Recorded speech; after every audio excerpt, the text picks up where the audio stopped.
He didn't retreat when the engines started. Under the hard noon sun, a lioness stepped out of the tall grass, her cub collapsing at her feet, too weak to follow. She stood there, watching the rangers, waiting, while the distance between instinct and survival quietly began to close. The heat had already settled into the ground long before noon reached its peak. It pressed upward through the dry soil, rising in faint waves that bent the horizon and softened every distant shape. Out here, movement usually meant purpose, hunting, fleeing, or following the slow rhythm of the pride. But what unfolded near the ranger outpost that day carried none of those familiar patterns. A single lioness emerged from the tall grass. She did not rush. She did not crouch. Her body held none of the tension of a predator closing distance. Instead, there was a heaviness to her gait, measured, deliberate, as though each step had been chosen after a quiet negotiation with exhaustion. Behind her, the grass swayed once more, and then stilled. At her feet, something small faltered. The cub tried to follow. Its legs moved, but without coordination, as if the signals between instinct and muscle had begun to fray. It managed only a few uneven steps before its front paws gave way, its body folding into the dust. For a moment, it lay there without resistance, its breathing shallow enough to be mistaken for stillness. The lioness stopped. She turned her head, not sharply, not with alarm, but with a slow, precise motion that revealed attention without urgency. She watched the cub for a few seconds, then looked ahead again. The outpost stood less than 100 yards away. From the shade of the main structure, the first ranger noticed her. He had been scanning the horizon out of habit more than expectation, the binoculars resting loosely in his hands. At first he saw only the outline, a shape where no shape should be at that hour. Then the details sharpened, the curve of the back, the steady line of the shoulders, the cub at her feet. He lowered the binoculars without speaking. Another ranger stepped beside him, following his gaze.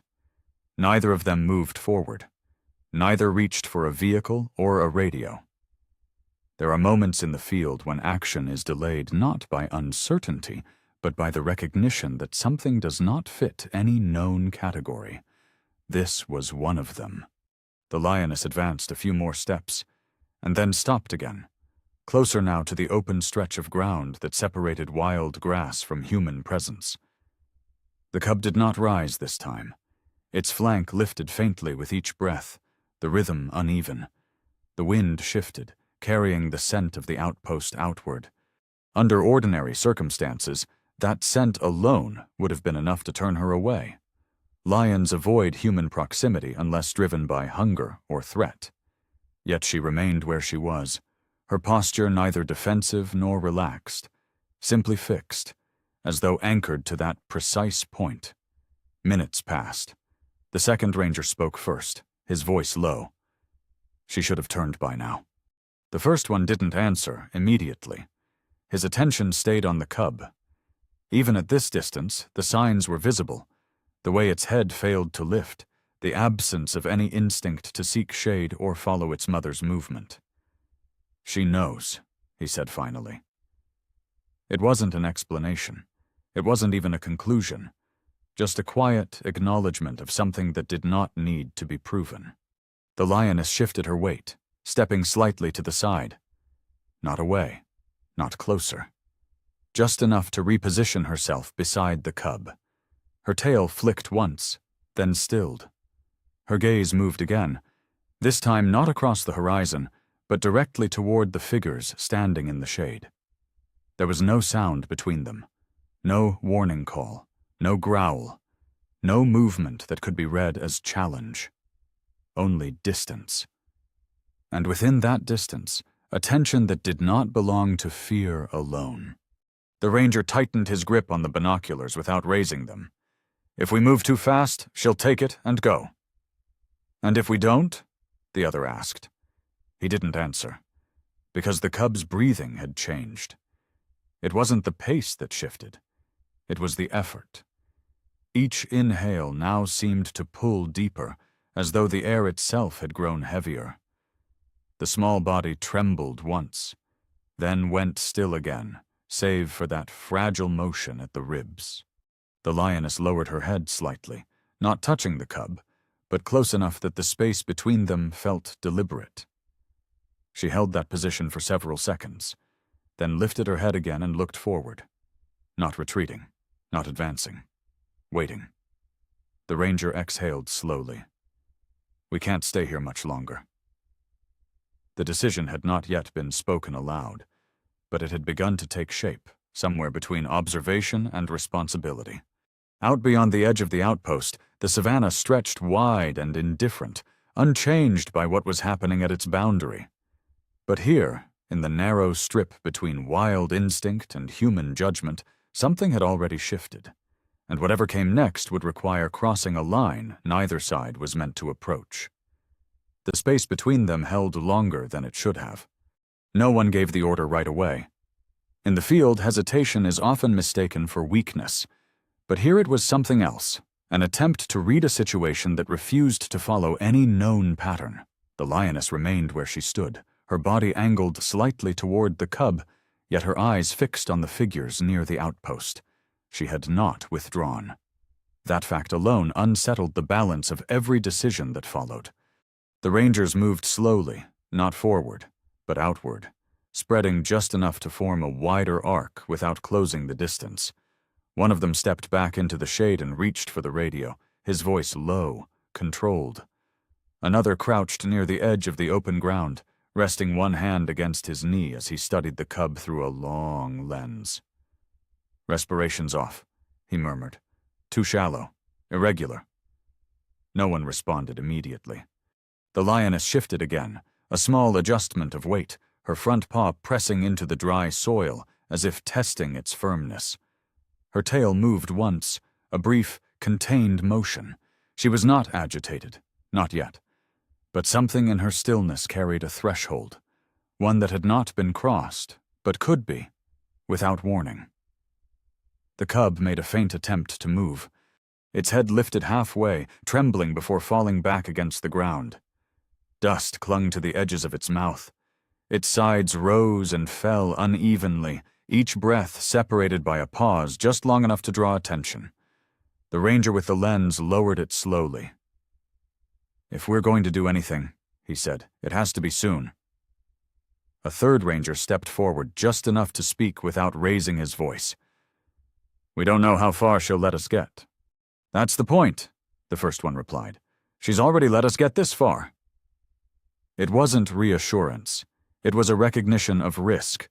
They had all seen lions hold ground before, over a kill, over territory, over cubs hidden in grass. But this was different. There was no aggression in her posture, no attempt to conceal or defend the cub by force. If anything, the cub had been left exposed, placed in open sight, as though concealment no longer served a purpose. The wind shifted again, carrying the scent of antiseptic, fuel, and human presence across the clearing. The lioness did not retreat. Instead, she turned her head slightly, aligning her body more directly with the outpost. It was a subtle movement, but deliberate enough to draw every eye. "She's watching us," someone said. "No," the older ranger answered quietly. "She's measuring." Silence settled again. From the far side of the building, the veterinarian emerged, moving with the same controlled pace as the others. He carried only what he needed. No excess motion, no unnecessary equipment. He stopped well short of the open ground and knelt, studying the cub from a distance that respected the invisible boundary between them. "Dehydration severe," he said after a moment. "Possible infection. Lungs aren't clear." "How long?" the second ranger asked. The veterinarian didn't look up. "Not long enough to wait." The words didn't land with urgency. They settled instead, heavy and final. The lioness lowered her head again, this time closer to the cub. Her nose hovered just above its back, close enough to feel the faint movement beneath its ribs. She remained there for several seconds, then lifted her head once more. Still no movement toward retreat. The ranger with the radio spoke again, quieter now. "We can prep a low-dose dart, only the cub." "And her?" someone asked. He shook his head. "Too much risk. If she goes down wrong, we lose both." They all understood what that meant. Every action from this point forward would depend on a balance that could not be controlled, only respected. Too slow, and the cub would fade before help reached it. Too fast, and the lioness might react in a way that ended everything in seconds. The cub's breathing hitched. A small, uneven sound escaped its throat, barely audible, but enough to draw the lioness's attention again. She stepped once, closing the space between them by a fraction, then stopped. Her body remained poised, not tense, but ready in a way that suggested awareness without panic. The veterinarian rose to his feet. "We take the shot from here," he said. "No closer." The ranger holding the dart rifle adjusted his stance, exhaling slowly as he brought it into position. He did not aim immediately. Instead, he waited, watching the lioness, tracking the rhythm of her movement, the angle of her head, the subtle shifts that might signal a change. For a long moment, nothing moved. Then the lioness turned her gaze away from them, just slightly, toward the horizon beyond the outpost. It was a small opening, not an invitation, not permission, just a moment where her focus shifted elsewhere. The ranger steadied the rifle. No one spoke. The distance between fear and action had narrowed to a single breath. And once crossed, there would be no way to step back. The dart did not break the silence so much as pass through it. A soft release, a brief arc through the heat-thick air, then contact, quiet, precise, against the cub's flank. For a fraction of a second, nothing changed. The cub remained where it had fallen, its breathing uneven, its small body still pressed into the dust. Then, a slight tremor moved through its limbs, not from strength, but from the intrusion of something foreign entering a body already struggling to hold itself together. The lioness reacted. Her head snapped toward the cub, her body tightening in a way it had not before. The stillness that had defined her until now gave way to motion, controlled, but unmistakable. She stepped forward, closing the distance in 2 quick strides, her paws landing harder against the ground, sending up faint bursts of dust. Every ranger held position. No one moved toward her. No one called out. The decision had already been made. The next seconds belonged entirely to the lioness. She lowered her head toward the cub, inhaling sharply, reading the change before anyone else could name it. Her ears shifted back slightly, not pinned, not aggressive, but alert in a way that carried warning. The cub tried to lift its head again. This time it didn't get halfway. Its body sagged, the last of its effort dissolving as the sedative began to take hold. The shallow breaths slowed, not steadier, not stronger, just quieter. The lioness remained over it. For a moment she did not move at all. The space around her seemed to tighten, every line of her body drawing inward as if holding something together that could not be seen. Then she stepped forward again. Not a charge, not a threat, just closer. The rangers felt the shift immediately. The invisible boundary that had held until now began to thin. One more step, on either side, and it would collapse entirely. The veterinarian spoke without raising his voice. "Wait!" The word carried not as an order, but as restraint. The lioness paused. Her front paw hovered for a fraction of a second before settling back onto the ground. Her gaze moved from the cub to the figures beyond the open stretch of earth. There was no confusion in it, no panic, only a fixed awareness of everything that had changed in an instant. Behind her, the wind moved through the grass, bending it in slow waves that did nothing to ease the tension held in that narrow space. The cub no longer resisted. Its breathing had softened into a fragile rhythm, barely visible except for the faint rise and fall at its ribs. The sedative had done its work. Enough to quiet the struggle, not enough to promise anything beyond the next few minutes. The ranger with the stretcher stepped forward first. Not quickly, not directly. He moved at an angle, widening the approach, giving the lioness every opportunity to react before they came too close. Another ranger followed, then a third, their movements staggered, deliberate, each step placed with care. The lioness watched them. She did not retreat. That was what unsettled them most. Lions retreat when they must. They advance when they choose. But to remain, to hold ground without either, meant something else entirely. Something that could not be predicted, only respected. They were halfway across the open ground now. The cub lay motionless. The lioness shifted her weight again, her body angling slightly between them and the cub. Not blocking, not fully yielding, just present.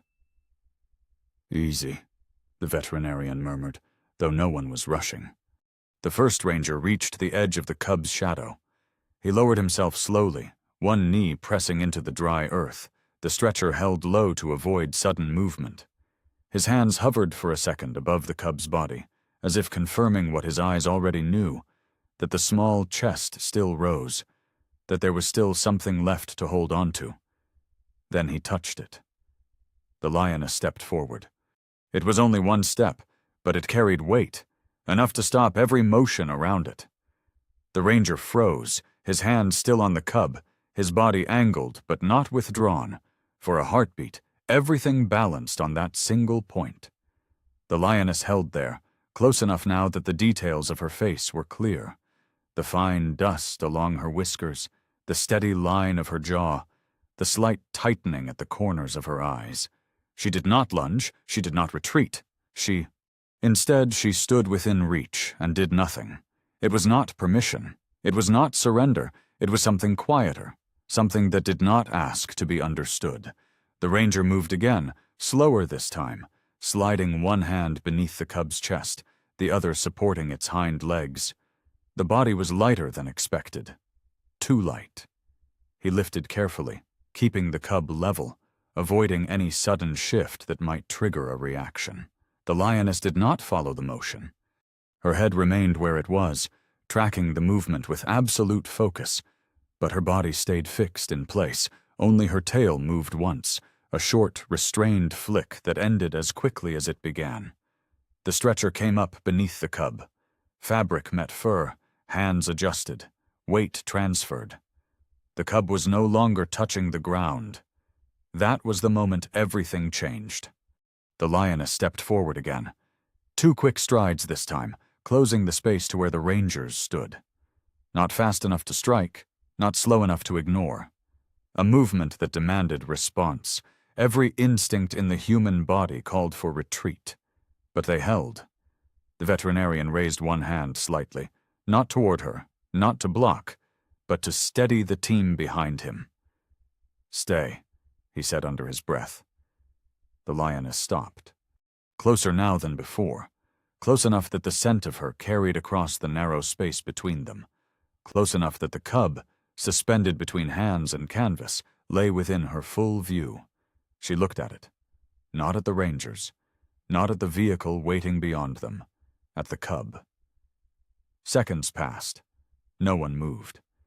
Then, slowly, so slowly it was almost imperceptible, she lowered her head just a fraction, her gaze settling, her body easing not into relaxation but into something like acceptance. The rangers began to move again. Step by step they backed away. The stretcher held steady, the cub's small form secured between them. The distance widened, not quickly, not cleanly, but enough to begin separating what had been, until now, a single shared space. The lioness did not follow. She stood where she was, watching as the gap grew, as the cub was carried beyond the line where her presence held weight. At the edge of the outpost, the rear door of the vehicle opened. The stretcher slid inside. The door closed. The sound was soft, but it marked a boundary that could not be crossed back. Out in the open ground, the lioness remained. Alone now, her body still. Her gaze fixed on the place where the cub had last been.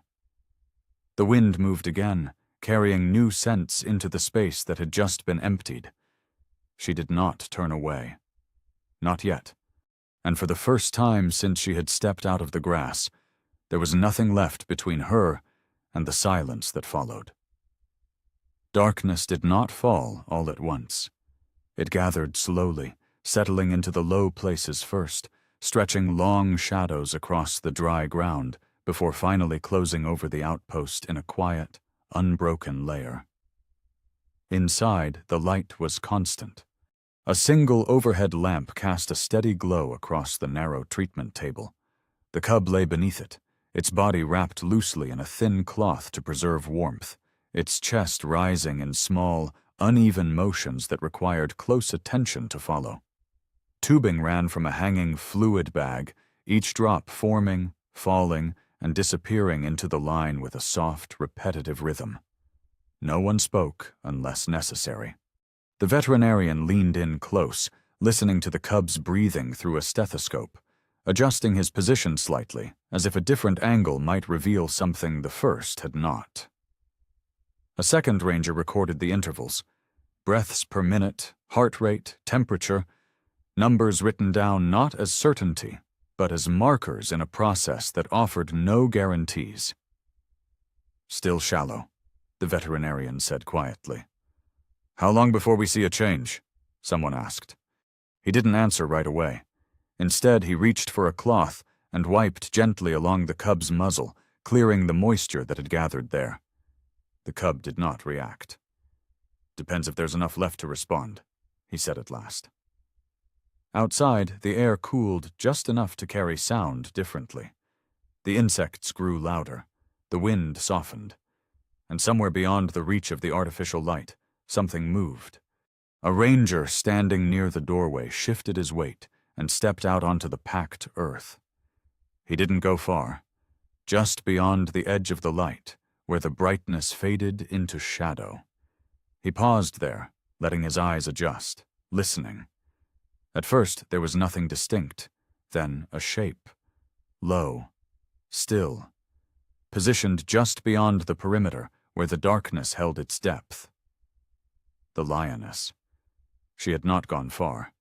Her outline was barely visible, defined more by absence than form, a space where the darkness seemed to bend around her.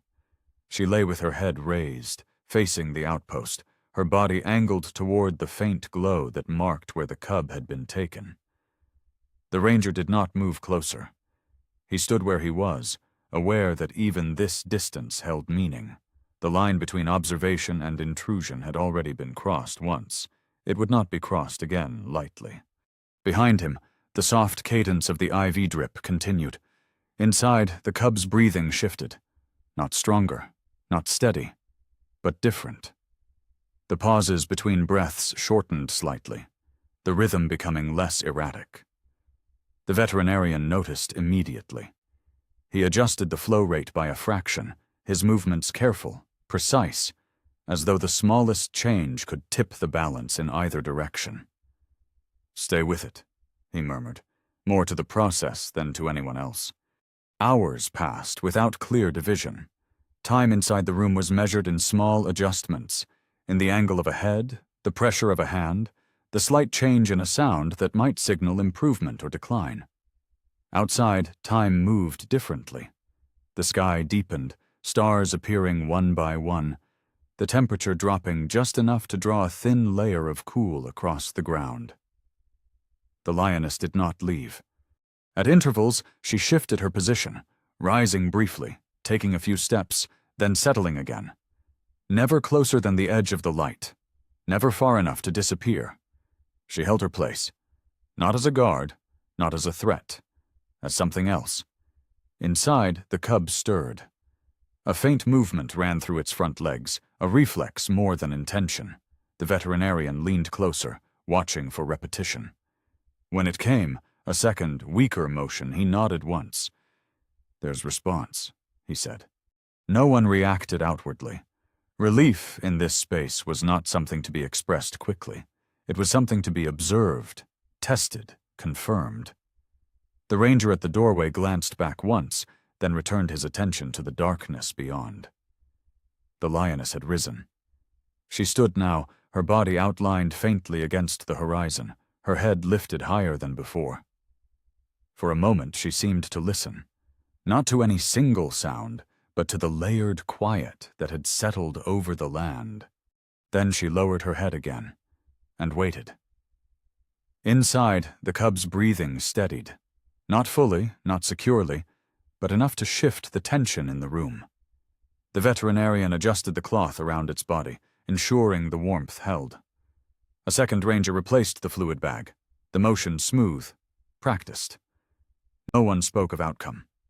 Not yet, because survival here was never decided in a single moment. It unfolded slowly, unevenly, shaped by forces that did not respond to intention alone. Near midnight, the cub opened its eyes. Only slightly, only for a moment, but it was enough. The veterinarian exhaled quietly, a breath he had been holding longer than he realized. He did not smile. He did not step back. He simply stayed where he was, watching, as the cub's eyelids lowered again, the effort too much to sustain. Outside, the lioness shifted once more, settling back onto the ground. The distance between them remained unchanged, but something within it had altered. Not closed, not resolved, just carried forward into the next uncertain stretch of time. And as the first hint of dawn began to press faintly against the horizon, the question that had lingered since the beginning took on a new shape. It was no longer whether the cub would survive the night. It was whether survival would be enough to return it to the world, waiting beyond the light. Morning did not arrive with certainty. It eased in quietly, a pale wash of light spreading across the horizon, softening the edges of everything it touched. The outpost, so defined under artificial glow through the night, now seemed smaller against the open land beyond it. Inside, the cub lay where it had been placed hours earlier. But it was no longer still. Its breathing, though still shallow, carried a steadier rhythm. The small rise and fall of its ribs no longer paused in uneven gaps. When the veterinarian approached, the cub shifted slightly, just enough to confirm that whatever had held it through the night had not yet let go. "Let's see if it can stand," he said quietly. No one rushed. They eased the cub upright with careful hands, supporting its weight as its legs found the ground beneath it. For a moment, it held. Barely. The limbs trembled, unsteady, as though learning again what they had once known without effort. Then it faltered. Not collapsing fully this time, but sinking back, its strength not yet enough to carry it beyond a few seconds. "That's as far as we push it," the veterinarian said. Outside, the savannah had begun to wake. The air carried a different energy in the morning, cooler, quieter, but no less indifferent. The same ground stretched outward, unchanged by the struggle that had taken place at its edge. Somewhere in the distance, other animals moved through their own routines, untouched by what had unfolded here. The decision came without ceremony. They would return the cub.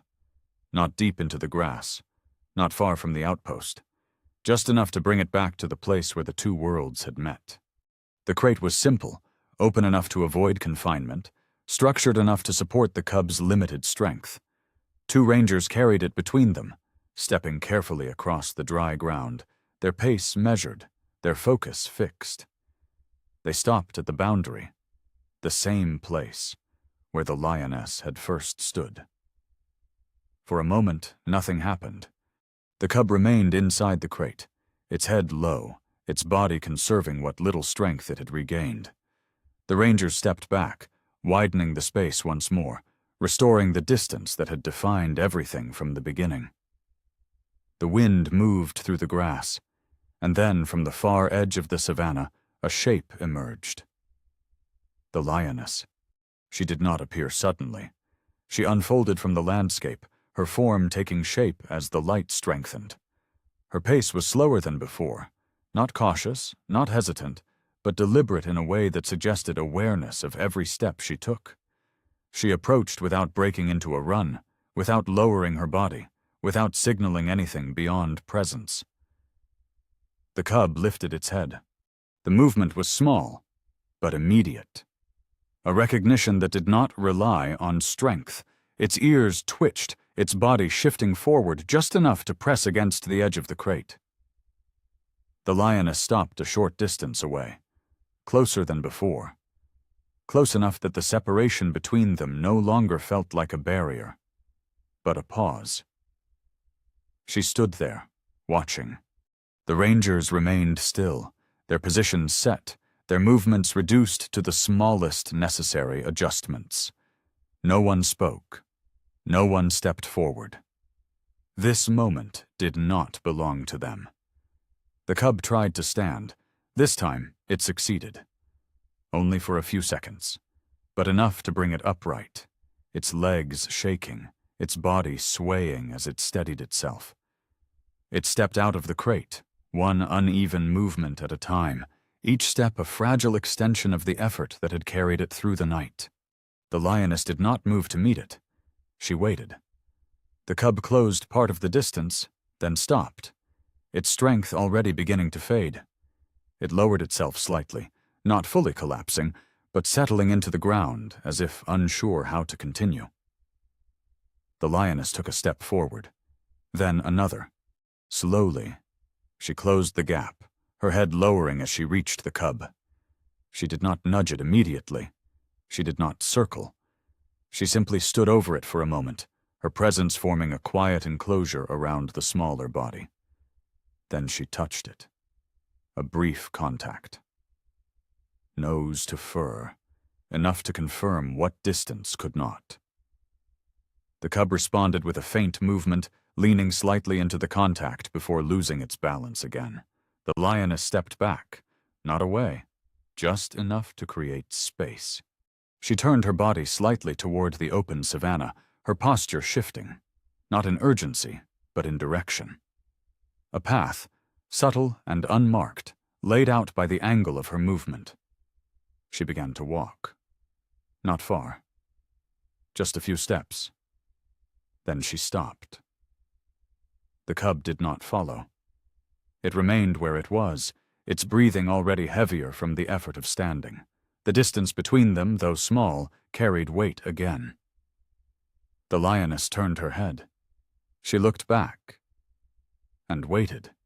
The cub pushed itself upright once more. This time the movement was slower, more deliberate. It stood, steadied, and took a step forward, then another, each one smaller than the last, but enough to reduce the space between them. The lioness did not return. She did not close the gap. She held her position, allowing the cub to come as far as it could on its own. When it reached her, she moved again. A few more steps. Then stillness. Again. The pattern repeated. Step, pause, look back. Wait. The rangers watched in silence. There was no moment of triumph, no clear signal that the outcome had been secured. What unfolded before them was not a rescue completed, but a continuation, a process that extended beyond their reach. The cub stumbled once, catching itself before falling. The lioness stopped immediately, her body lowering slightly, not in defense, but in readiness. She did not approach. She did not intervene. She waited. The cub rose again and continued. Together, they moved toward the taller grass, where the land began to conceal them once more. The light followed them part way, catching the outline of their bodies before yielding to the density of the savanna. At the edge of visibility, the lioness paused one final time.